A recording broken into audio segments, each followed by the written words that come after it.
Welcome to the Becks, a podcast that explores multimedia horror with hosts Becky and Sydney. Join us as we talk about movies, books, video games, music, and much, much more.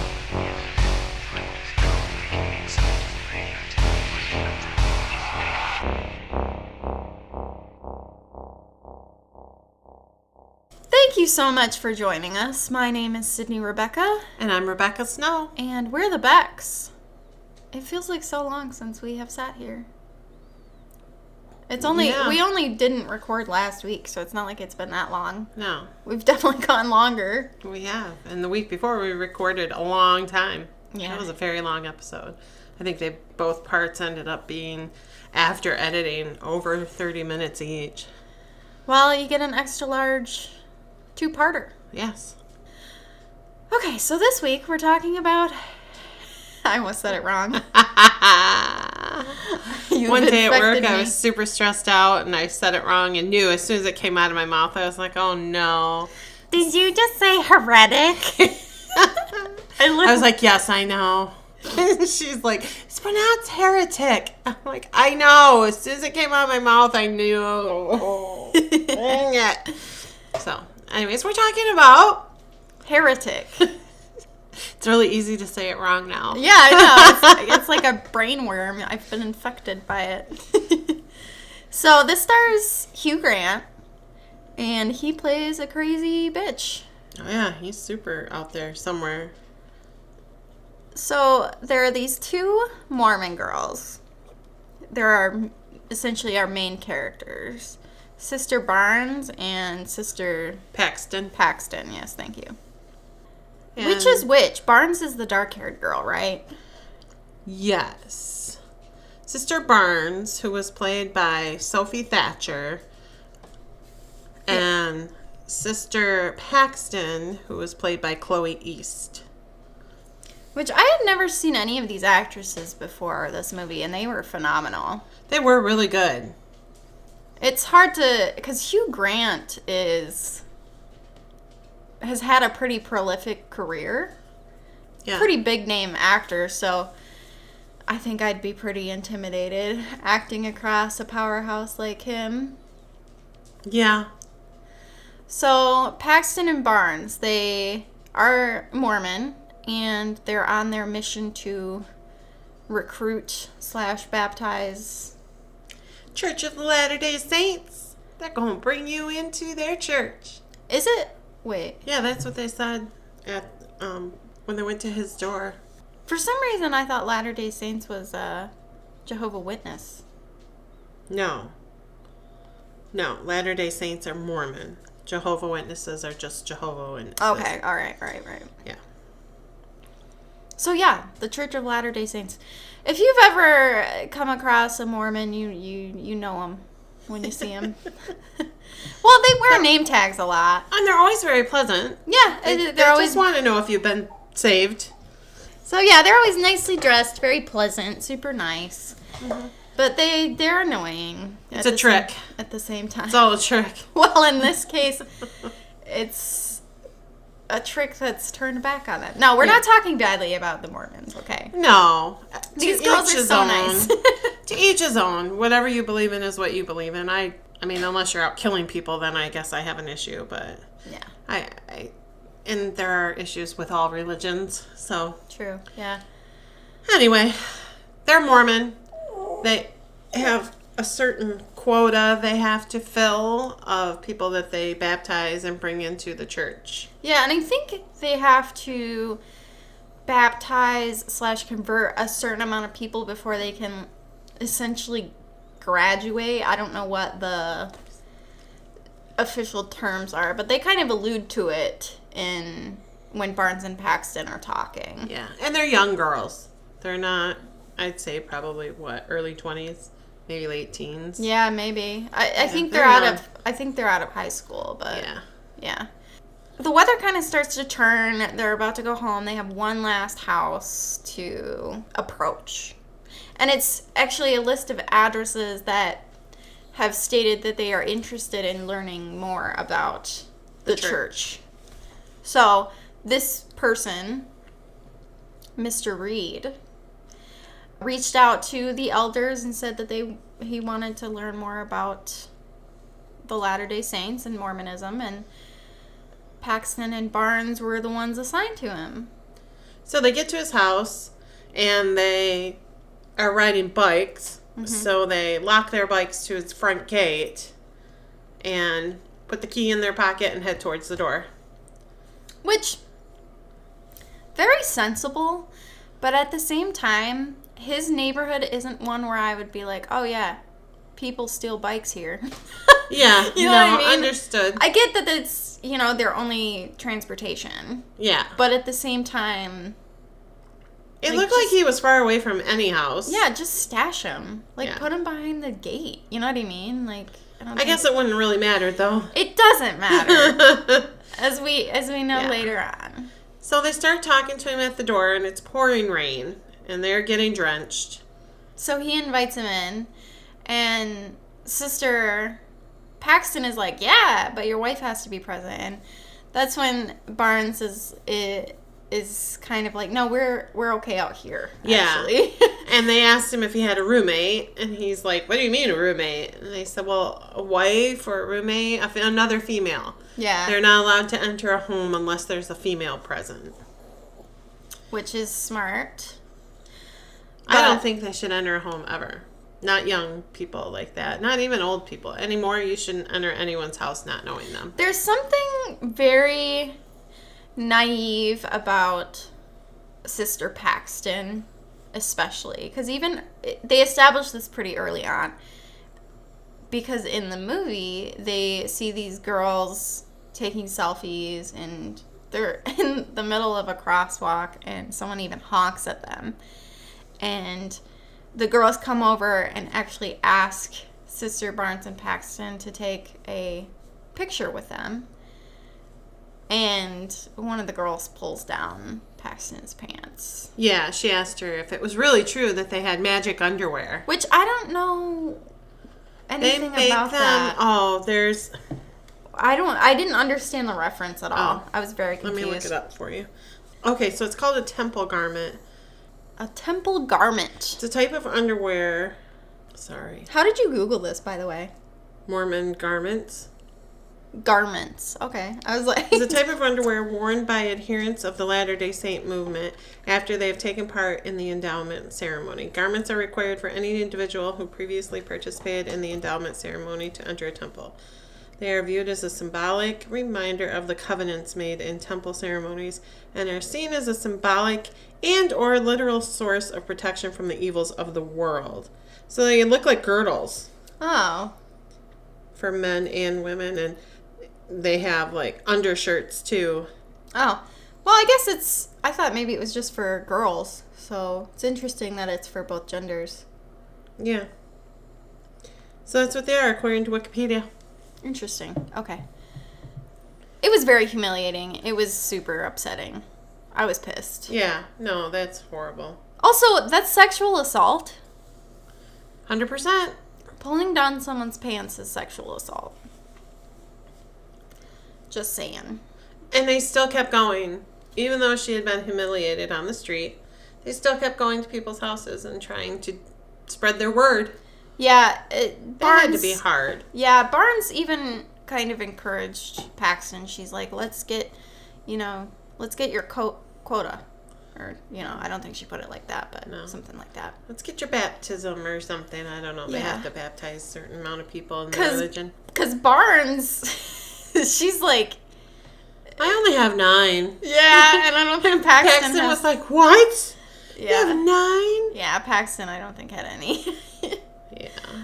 Which is funny because immediately you kind of get different vibes from the two girls. Not just like one is naive and one is world weary. But it's just, it seems... Well, Paxton, they start out sitting on a bench talking about condoms and different condom sizes. Because on the bench is a condom ad. Yeah. And Paxton starts talking about how she was watching a porn movie, and at one point the porn star, the girl, she said you could see her face change, just like okay, this is it. This is my life. I F people for a living. Mm-hmm. And she said that's when she realized there was a God. So weird. God was real. So a weird moment to realize that. Yeah, and Barnes was like, do you want porn along? Oh, but I think she was just like, that's where you got God from? Question mark. Yeah. It's very odd. So anyway, back at the house. He offers them pie. Yeah, and he says he'll get his wife, which he never does. And I'd be like, okay, bye. Yeah. You can shove your pie. They walk in the door, and he says to him as he's shutting the door, the walls and ceilings have metal in them. I hope that's okay. And neither girl kind of... Yeah. You miss it if you don't really know what that means, but I knew immediately that means no cell signal. You are completely locked down. And they were like, huh? But they didn't know. Yeah, they were just like, okay, whatever. Yeah. But it's... See, yeah. As a grown-ass adult woman, I would never go into a stranger's home. No. And these girls are young. And I understand that they're doing the Lord's work. But there's no reason to do the Lord's work unsafely. Yeah. You know what I mean? If you're putting yourself in danger, that's not... Like, these bitches don't have pepper spray. They have nothing. They don't have their coats. They don't have pocket knives. They don't have shit. They just have a cell phone. And it doesn't work in the metal-lined house. I started to do sparking, which is delivery for Walmart. And I immediately went out and replaced my pepper spray that I neglected to replace one time when I had to throw it away before I went into the airport. So you can get arrested for that. He goes off to the kitchen, and they just kind of look around the house. So one of the signs is like a cross-stitching of, it says, bless this mess. So they totally look at each other, and you can see that it's almost like they're registering, oh, it's okay here. Mm-hmm. You know, look at that cross-stitch. He must have a wife. Which there are little feminine touches around the house. Like, I definitely can see why the girls took his word at face value, because it doesn't look like a bachelor house. And he was wearing a wedding ring. Yeah. Liar. So my question is to you. Do you think that he was once married? No. I think he's a psycho. You don't think he was ever married at all? Not the way he would, not what he did to women. No. Mm-mm. Yeah, because there were no men. No. Which I feel like is actually, I don't know why I didn't really kind of think about this before, but he did not target...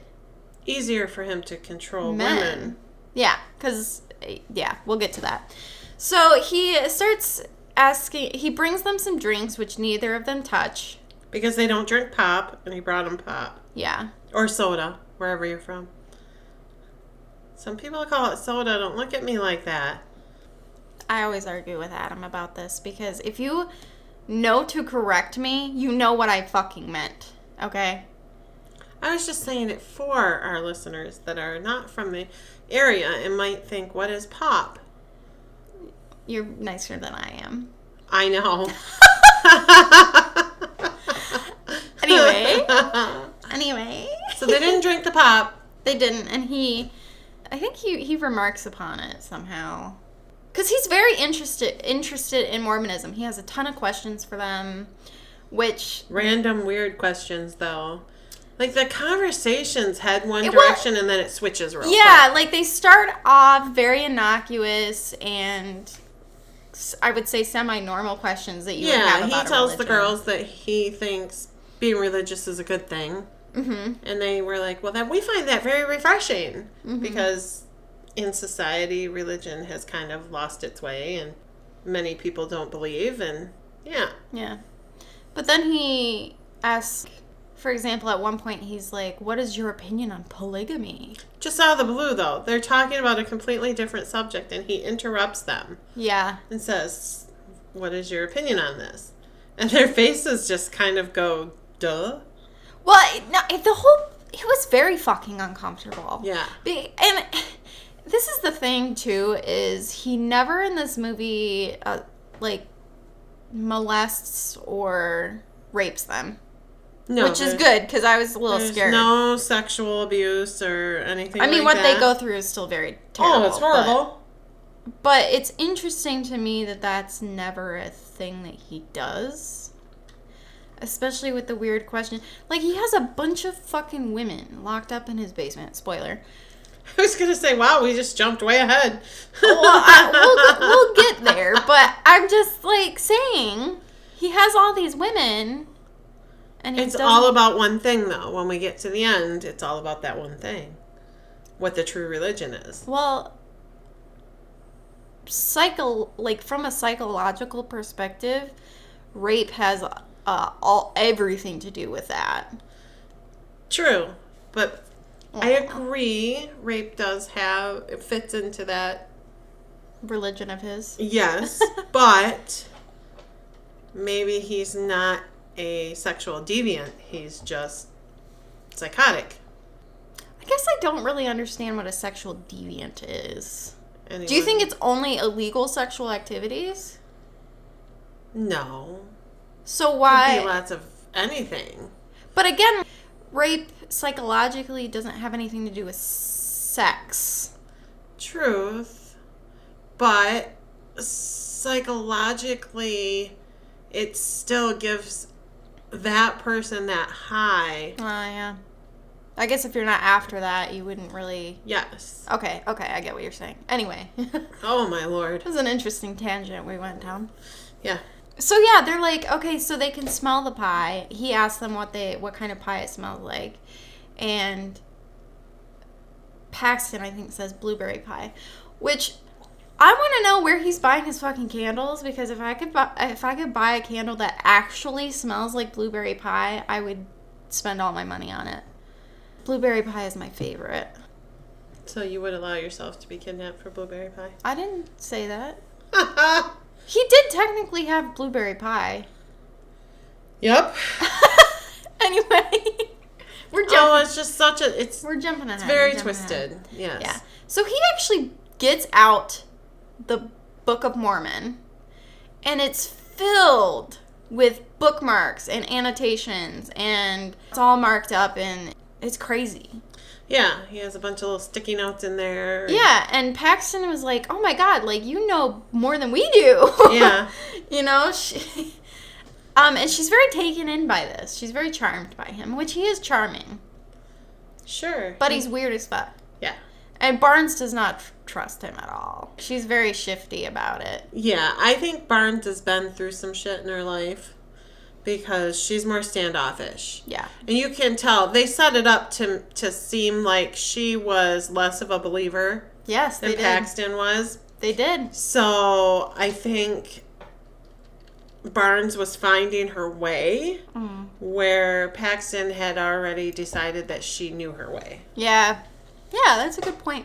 Because I think they both had faith just in different ways. Yeah. And Barnes's father had passed away. Lou Gehrig's disease. And he asked this. Mr. Reed asked this. What happened to your father? How did he die? Just again, in the middle of a different conversation, he stops and looks at her. And she kind of whispers, Lou Gehrig's disease. And he looks at her and says, blueberry disease? And that's when Paxton looks at him and she said, Lou Gehrig's disease. Oh. Yeah, I'm sorry for the misunderstanding. Awkward. It was weird and awkward. Well, then he asked him about what the best fast food restaurant is. Because this comes in later, too. And so they start talking about, well, it can't be this one because of that one, and it can't be this one because of that one. And they're given different reasons on which one is the best and why and how to get there. And we don't talk about Taco Bell. Yeah, which I do want to point out, all of his weird questions had a point to them.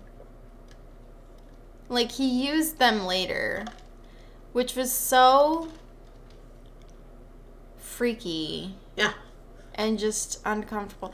He's truly like a fucking psychopath. Yeah. Because, I mean, he's the villain. We knew that. You watch the trailer and you know he's the villain. You don't watch the trailer and you see him invite 2 young girls into his house and never bring out his wife. You know he's the villain. Yeah, and Barnes is like, your wife needs to be here, like, right now. And his lights in his home are on a timer. You have to turn the timer to turn the lights on. I don't think they ever asked specifically why. They just found it strange, which, yeah. Why are your lights on a timer? And then we find out other things are. Did he ever explain why they were on a timer? No. Was it just a psychological thing to fuck with them? It was just a psychological thing. So they're getting nervous at this point, and they decide they want to leave. Yeah. And they tell him they want to leave. And he tells them that they can't go because his front door won't lock. So they can't go out or won't unlock. So they can't go out the front door. It will not unlock until the next morning because it's on a timer. Yeah. He forgot to throw the fucking failsafe or whatever the fuck when they came in, yeah. So now they're really uncomfortable. And he has their coats too, which is what has the bike lock keys too. Yeah. I don't care. I'd have ran. I'd have got, well, they decide to do just that. They're like, well, just... we need to go. Fuck it. But they can't get the door open, and they can't open the window either. Yeah. So they pretend to take a phone call, saying that they're needed. And, of course, he knows that they couldn't have received a phone call because there's metal in the walls and ceiling blocking all cell service. Yep. So they tell him that, and you can see on his face, he's like, oh, really? He said, well, you just have to in order to leave, you can leave anytime you want, but you have to go through the back of my house to get there. Mm-hmm. Because the front door is locked. Yeah, so they go to this foyer, and he has 2 doors, and they have to choose the door. And he has this whole fucking speech about belief versus disbelief, and you choose a door based on, he wants them to choose a door based on, like, okay, are they going to choose belief or disbelief? But he does this weird thing with fucking board games. Yeah. He brings out a Monopoly game, like an old version, and then pulls out this version called the Landlord game that was made years and years and years before Monopoly was. And basically the gentleman, the man, had seen this lady. This woman had developed the Landlord game. It had been played. People loved it. Well, this man came along and stole her idea and sold it to Parker Brothers and made millions and millions. And the woman that originally developed the Landlord game never saw a penny. She died got in nothing. Obscurity. Yeah. Which, that didn't make sense to me. I mean, it made sense to me what he was saying, because then he goes into how religions are based off of every other religion. Yeah, like he talked about the big 3, but then he had this shrine that he opened up of a bunch of Jesus figures, basically, but they predate Jesus. Yeah. He had a whole room dedicated to different religions and different deities, and it was crazy and weird. And he gave lectures on all of them. And basically told them that the Mormon religion was just an offshoot, and it was a bad offshoot of the original religions. Yeah. So he's being insulting at this point. Yeah. And they're so scared because he won't tell them what's behind either of the doors. He's just like, this is how you leave. Which is a lie. Why would they believe anything at this point that he says? Which he even kind of points out, I know you lied about the phone call. And they immediately were, no, we didn't. They do need us back. And he said, I told you when you came in that the walls and ceiling had metal. I asked you if it was okay. And they still were confused. They didn't understand why. Yeah. And he told them it blocks the cell signal. And Paxton again insists that he go get his wife. And he's like, if you still believe I have a wife, I can go get her. Yeah. So he's established himself as a crazy liar. with a weird house meant to entrap people. And he smirks. He smirks when he says these things. He's creepy. But calmly creepy, which is even worse, I think. See, it's really hard to know what you would do in a situation like this. I wouldn't have gone in the house. True, but say you did. Yeah. And you're where Barnes and Paxton are at this point. I'm fucking rushing him. Because, like, to me, I'm like, okay, he's going to kill me anyway. They had that bottle opener. They had the letter opener. It was very sharp. Yes, I probably would have tried to kill him then. At that point, it didn't seem like he was armed. Like, I mean, there was stuff around the office, or the foyer that he could have used. True. But two of them, you distract and you stab, which they do later, but it's when he has even more of an upper hand. Yeah. You know what I mean? So it's like, at that point, I feel like if I already know or suspect that someone is going to, the end is me dying, what's it going to hurt? But I think Paxton still thought she was getting to go home. When they opened the doors, well, they both led. They both led into a basement. But Paxton decided that he must be saying that they should go through the disbelief because he has discredited their religion. Yeah. So she's like, thank you very much for, your education, and I appreciate you giving us a lot to ponder. But Sister Barnes, we need to leave through this door, like our gracious host has pointed out. And Barnes is like, no, fuck that guy. We're going to go through the belief door. We don't need to sacrifice. Which, wholeheartedly, I believe both doors went to the exact same spot. Yeah, 100%. It was the illusion of choice because of his religion. Exactly. Yeah. Because either way, he was manipulating their decisions. Yeah. Along every step. So they do end up going into one of the basements, and it seems like it's a dead end. And again, this is why, and he closes the door behind them too, locks them in. Yep.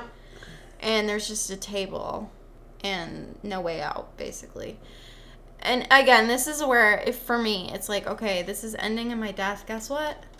I'm going to die on my own terms. Mm-hmm. So that's why I would like to believe that I would do that. Because again, you don't know what you're going to do in a situation like that. Like, I could, in all reality, I might piss my pants before I even go into the basement. You know what I mean?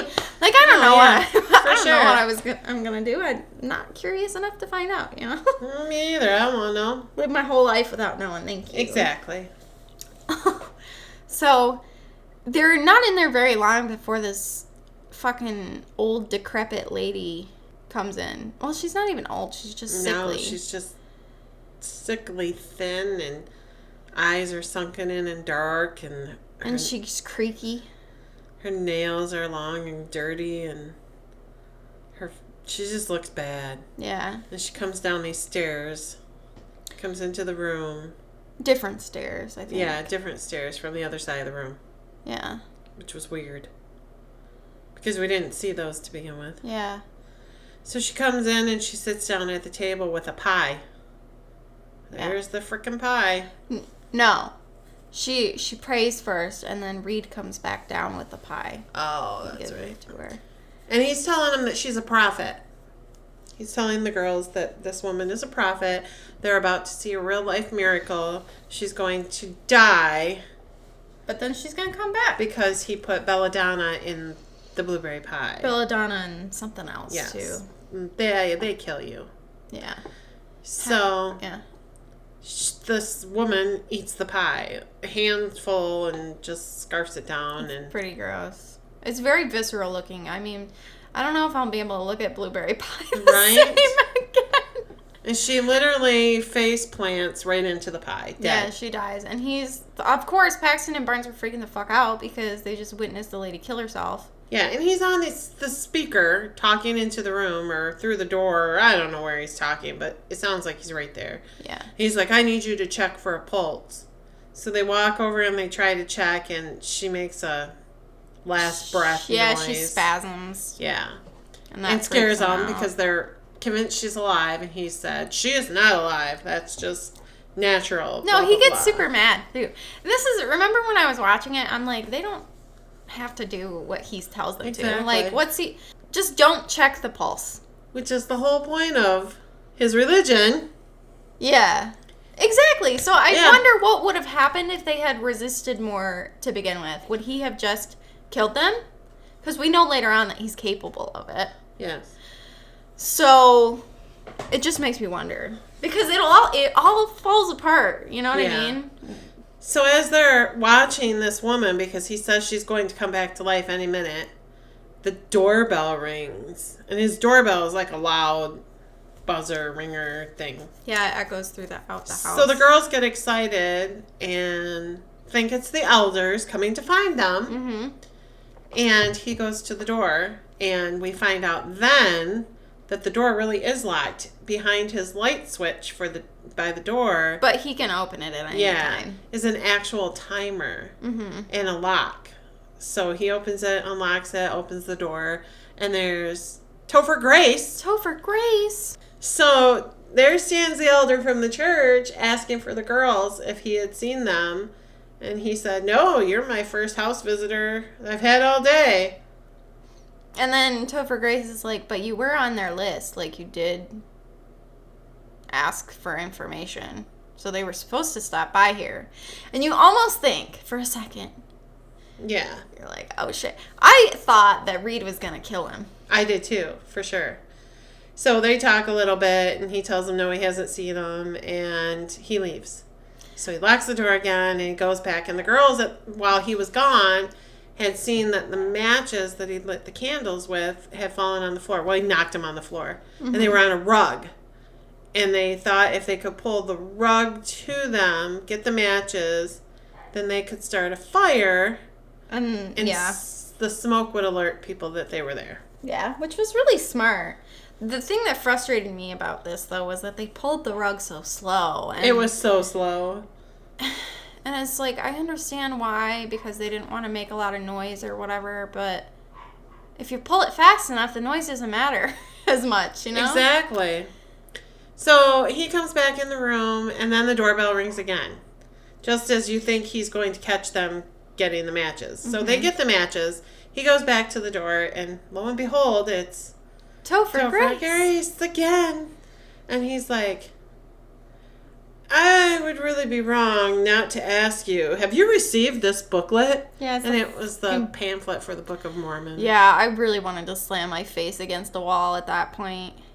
But the whole time I'm like, where the fuck are the bikes? Like, why doesn't he see, can't he see the bikes? Well, when he leaves, you see that the bikes are gone. And I'm then we're like, how did he have time dumbfounded. to go anywhere to get those bikes? Because he never really left the room that long. But turns out, long enough. Uh-huh. So they get the matches, and they try to light them, and it's just a bad fail. And he does, well, they go to the other side of the room to try to light it, because they're trying to light a jacket on fire and, shove it in the speaker port thing where his voice is coming from. And Paxton remarks that the body is moved. Yes, and Barnes she disagrees with her and says, no, it's in the same spot. And Paxton says, no, her head has moved. And one thing I do want to point out is between the two of them, Paxton is definitely the more observant. Yes, for sure. And that comes into play later on, too. Yeah. So they're trying to light this match. He's talking to them. He comes down and... But not until after the scary lady. That's right. Yeah, the corpse gets up. Yeah, so you don't see her. You don't see her move. You just see them trying to light the match. And all of a sudden, Paxton just freezes. Because she can tell someone's there. Yeah, right behind her. Right behind her is the corpse lady. Yeah, and she says something. I don't remember exactly what she says. But she says, it's not real. Yeah, right at the end, it's the last thing she says, it's not real. And then he comes down and says, you've witnessed a miracle. She's exhausted. Yeah, and he takes her away to somewhere. And one of the times that he was gone... Barnes reveals that she got the letter opener that was in the foyer. Yeah. Or the office, whatever you want to call it. And she said, he's going to be suspicious of me because I'm the one that's the more aggressive between the two of us. So he's not going to expect you to come at him. So you have to be the one to do it. And Paxton is like, no. And Barnes is like, do you want to go home, bitch? Yeah, no kidding. It's us or him. Which I respect. Yeah. I respect. So he comes down and Barnes immediately starts at him. This whole scene is really good. Like, she's really fucking nailing him with so many good points. Yeah. She talks about how he's, super biased against all these different religions, all these other religions that he didn't bring up, all of these other points. I don't know. I don't remember exactly what all was said. You should watch the movie because this scene is great. And, she's slowly, getting closer and closer to him. And he is kind of giving his own rejoinders, but they're kind of weak, to be honest. Mm-hmm. And they had set up a code word.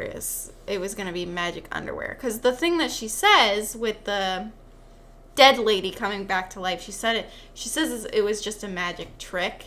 Mm-hmm. So it kind of gives her an in to say magic underwear at a point where maybe he won't expect it.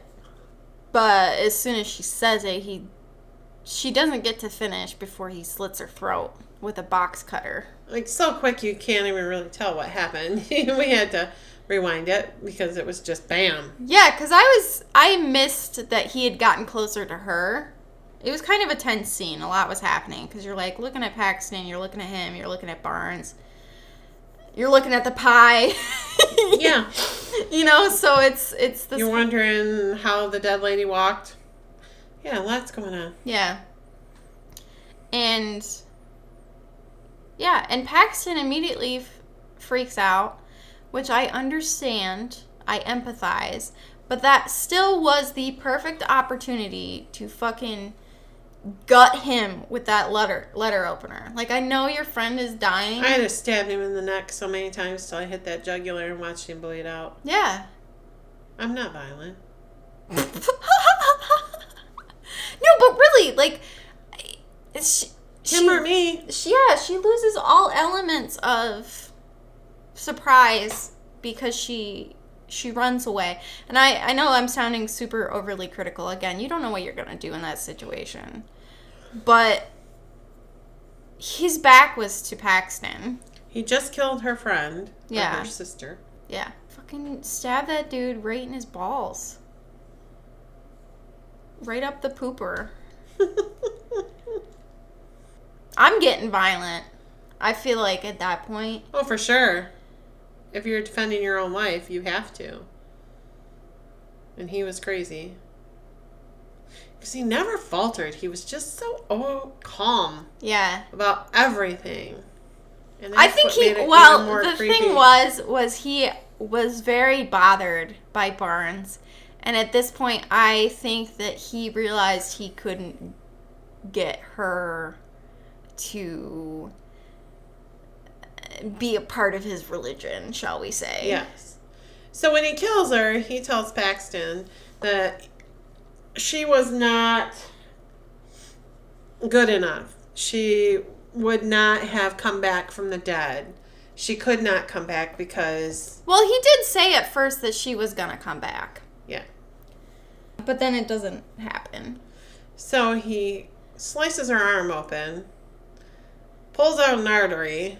Oh, that was so gross. Ripping through her arm and pulls out an implant and tells Paxton this is why she couldn't come back. Because she's like an NPC and we're all part of a simulation, which at this point I was so mad about. I was like, fuck this guy.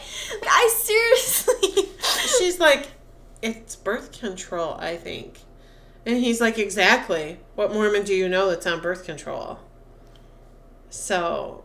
Okay, I don't know exactly. I'm sure, like many religions, birth control is against their religion, okay? But there are many reasons to use birth control besides just preventing pregnancy. There's regulating periods. There's hormonal therapies. There's endometriosis. There's all this different shit that you can use birth control to help. I think it's another one of those things that he pretends to be all worldly, like, knowledge or whatever, but he doesn't, like... No, I know. He doesn't know everything. He acts like he does, but he doesn't. And to think about birth control solely as, you know, just something to prevent pregnancy is... I mean, it's in the name of birth control, but it's way more than that. And there's many reasons why a woman would get a birth control implant. Anyway. I mean, even when he pulled it out of her arm, I was like, dumbass. That's birth control. He's like, no, it's because she's an NPC. I was like, get fucking real, dude. And Paxton does get pissed with him at this point. Because she's just like, your theory's stupid. It's birth control. Yeah. And something happened tonight that you didn't expect, so you had to improvise. And he's like, oh yeah, what's that? And she's like, your little dead girl, she went off script. And she's like, and I think you switched the bodies. I don't know exactly how, but I think you switched them. Everything that he's saying that happened, and she's tearing it apart. Yeah. So our little innocent, naive Paxton really isn't so naive. Yeah. She actually turns out to be pretty damn smart. Yeah, she's observant as shit. And she finds a trap door. Yeah. Underneath the table. Because he said to her, because she said, you switched the bodies. You killed that woman.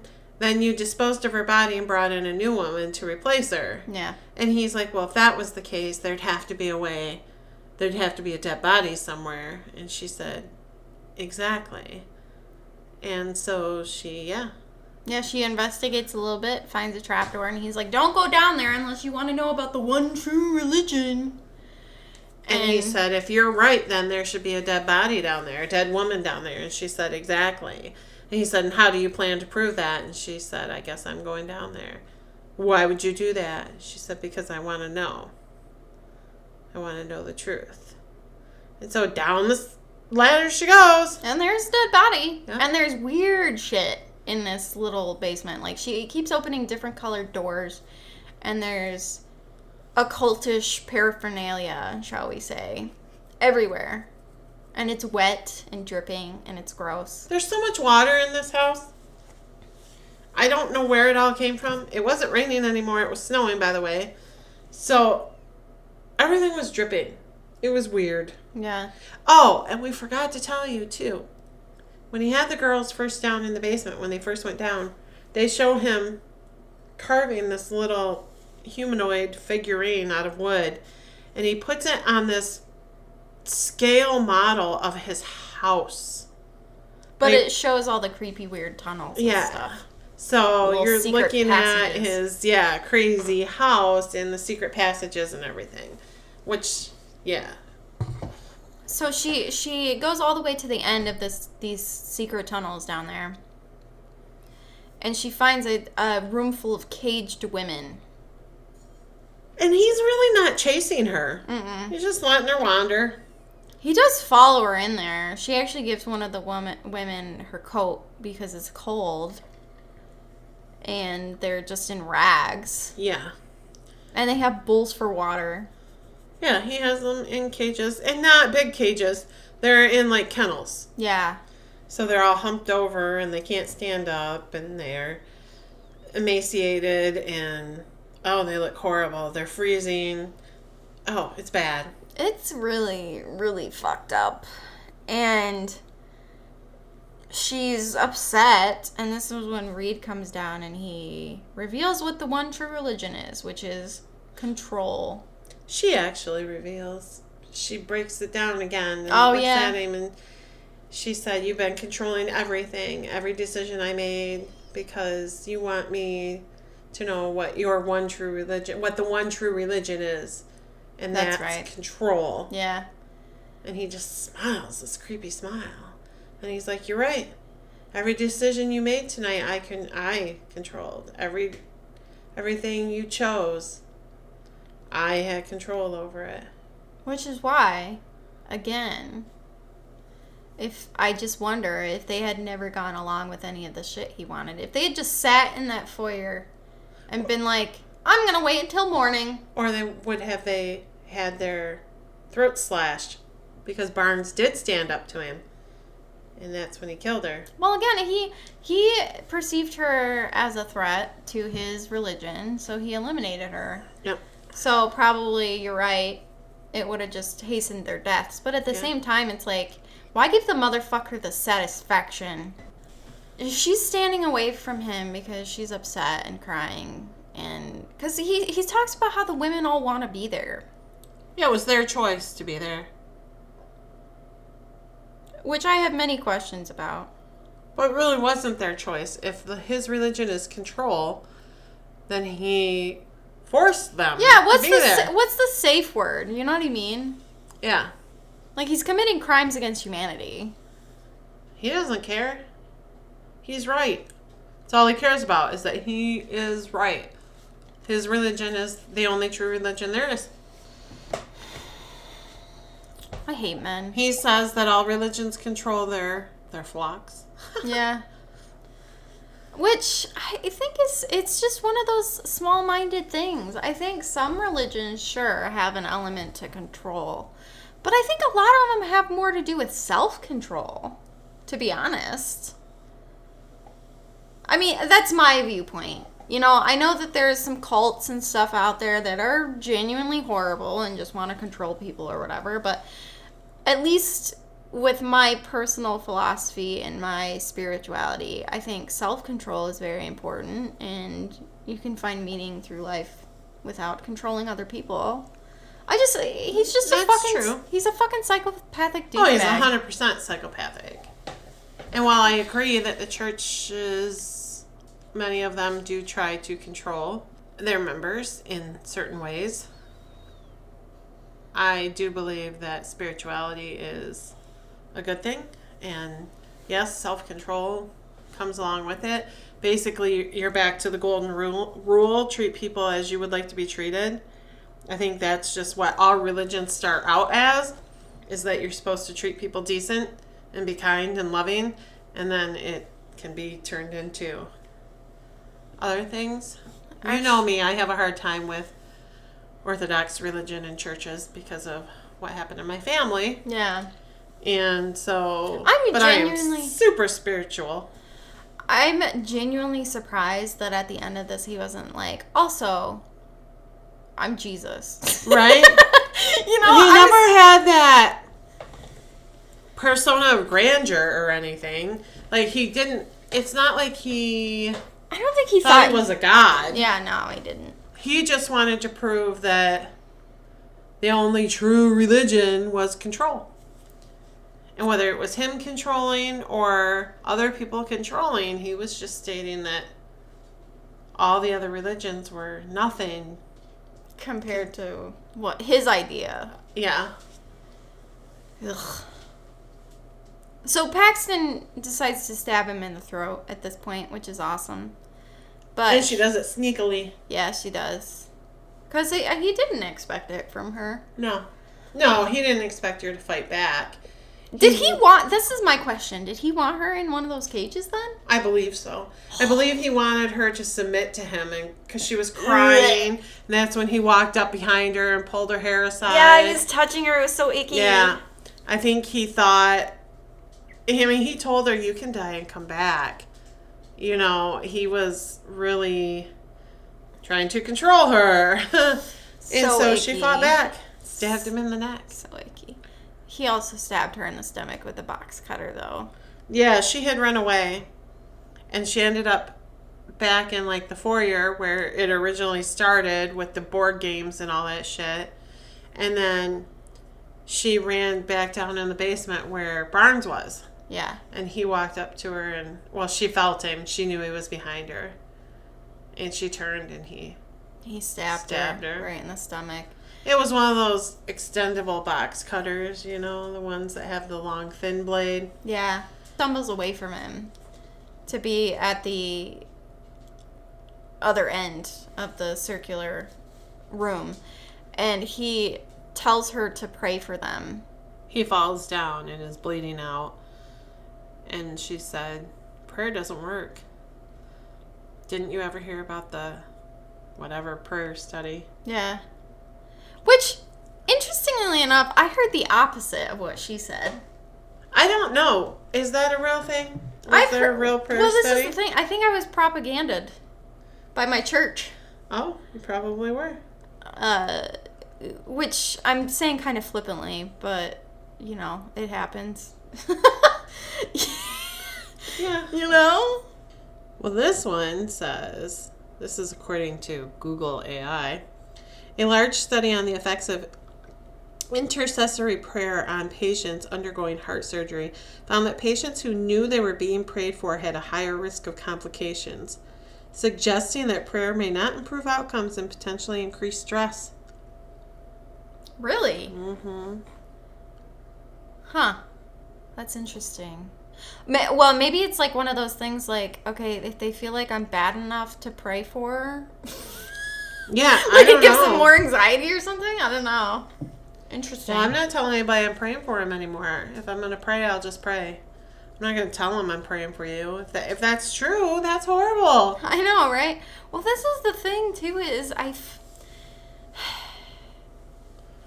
when people say they're going to pray for me, I don't like it.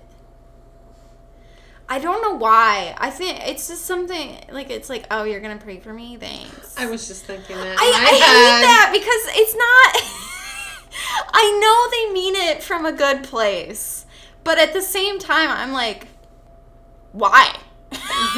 Like, why are you being judgy? And even if it's not I don't know. Anyway.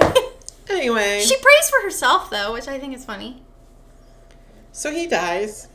And he hugs her. Bitch, she's a better person than me. Because if that man came up to me and wanted comfort when he was dying, I'd be like, go fuck yourself. And I would break his nose. Yeah, for sure. He has women tied up or chained up in cages and killed her friend. Yeah, and he's in the end, her friend wasn't dead yet. Which, okay, yeah. Saved her life, basically. Yeah, he was going to stab her in the throat while she was praying. Which, dick, she's going to die anyway. Like, I don't know. Is he being merciful? Did he just want the satisfaction of controlling her death? I'm sure. Fucker. But then there's this 2x4 that had fallen earlier. When Barnes and Paxton were trying to investigate a way out, there was a window super high up, and she was thinking she could climb up to it. But everything was rotten, and this board fell, and there were like 4 or 5 nails that were sticking out at the end. And she fucking takes that bitch and scoops his head out. Yeah, it's rough. It's gnarly, but deserved.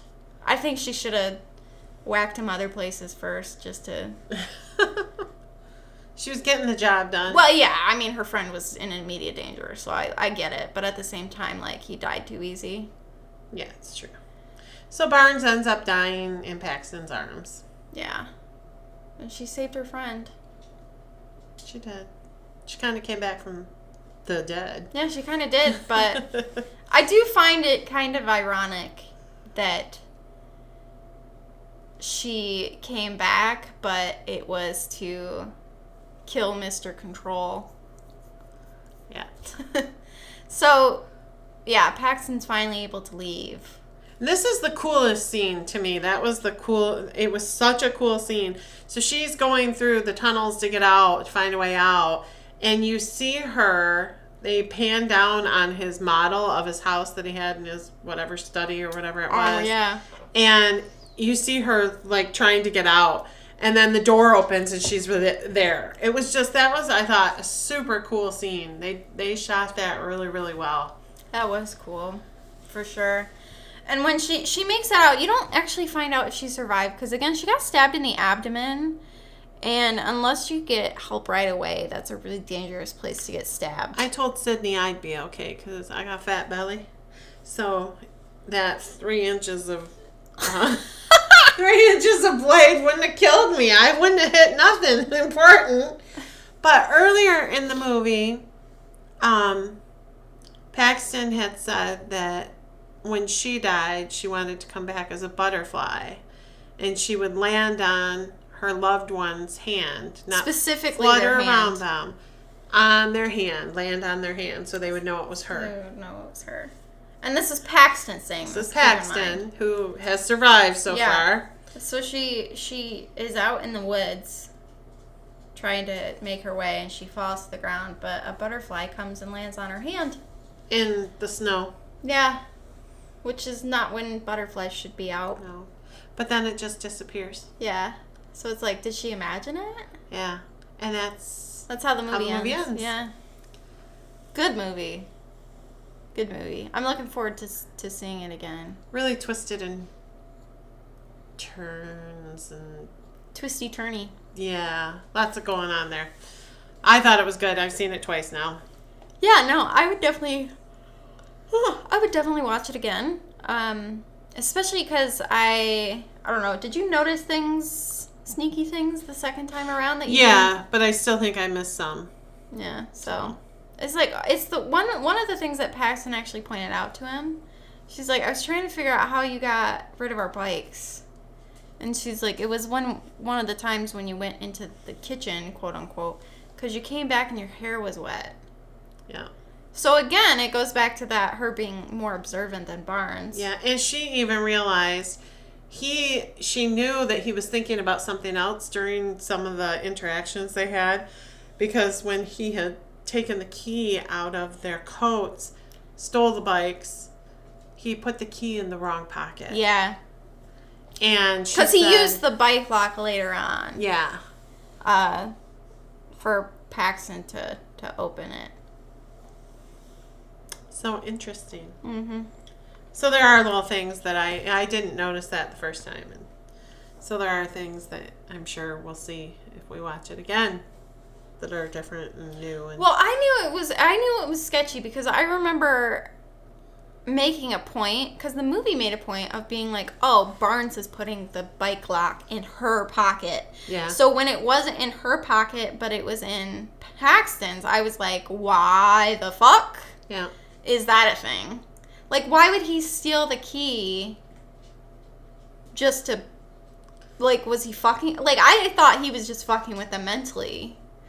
I didn't know it had gone as far as, oh, he's stolen the bike lock and stashed her bike somewhere, you know? So it was crazy. Good movie. Good movie. It was a good movie.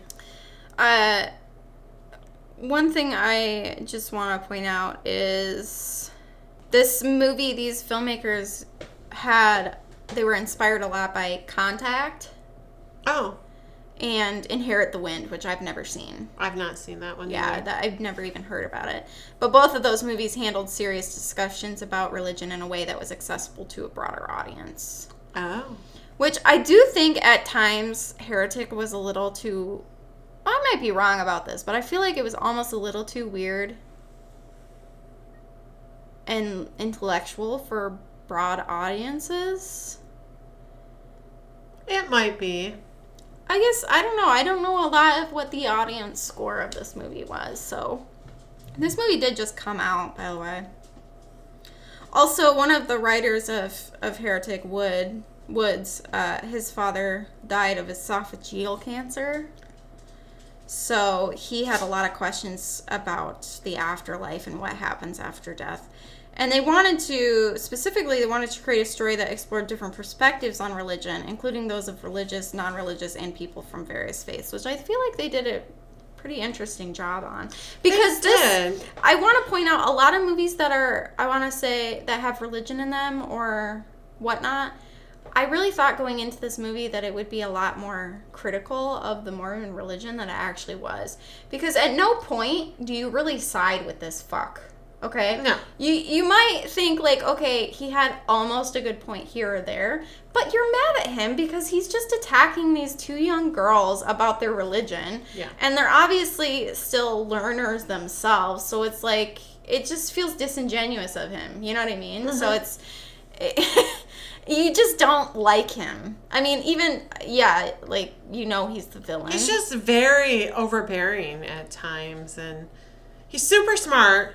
And you can tell he's done his research on the religions. Yeah. He has a lot to say about them all. Mm-hmm. I didn't see it leading to him being the way he was. I mean, I knew he was crazy. Yeah. Didn't expect to have a bunch of women in cages. I didn't expect him to say the one true religion was control. The Rotten Tomatoes, the tomato meter was 91% and the audience was 76%. Okay, so yeah, people really pretty much like this. Yeah. But I liked how they handled it, because you get both of these girls by at the end, their faith isn't really shaken. You know, it's not. Well, I think that's how, if you're a true believer, that's how you're supposed to be. Yeah. You're supposed to maintain faith even when things are terrifying and bad. And I have a lot of respect for both girls, because they both called him out at times. Yeah. And fuck, they killed him. Yeah. And Paxton does say, you know, I realize you controlled every move I made tonight. From inviting us in, lying to us about your wife, telling us there was pie. You controlled every decision I made. And that really excited him. That's when he was like, yes. Yeah, it was gross. It was icky. Icky as fuck. Yeah. But people trying to control people is. Yeah. It's a ongoing thing. Especially in our world right now. Yeah. So, did y'all watch Heretic yet? Did you like it? Let us know what your thoughts were. Yes, please. Engage. We need some engaging. Yes. Please. And again, I'm going to ask listeners, if there's listeners out there. I know there's some people listening to us.